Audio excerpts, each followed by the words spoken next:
कोकणात गणपती फक्त देव नाही, तर ती एक भावना आहे, परंपरेचा वारसा आहे आणि आपल्या ओळखीचा भाग आहे. गणपती बाप्पाच्या आगमनाने कोकण फक्त साजरा होत नाही, तर ते जिवंत होतं. एका देवासाठी अख्खं गाव एकत्र येतं.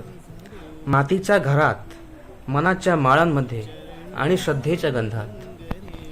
ही आहे आपल्या कोकणची खरी जादू. कोणी कुठेही असो, काम कितीही असोत, पण एक आवाज कानात नेहमी वाजतो. अरे गणपती जवळ आलेत, गावी जायला हवं.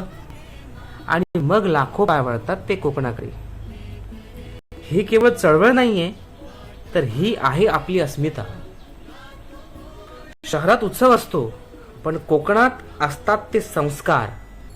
इथे गणेशोत्सव म्हणजे पारंपरिक आरत्या, भजन आणि मनापासून केलेली पूजा. अहो, हीच तर आपली खरी श्रद्धा आहे. गणपती बाप्पा मोरया. इथे हा फक्त नारा नाहीये, तर कोकणच्या धडधडणाऱ्या हृदयाचा आवाज आहे. अश्रू तर असतातच, पण त्यात अभिमानही मिसळलेला असतो.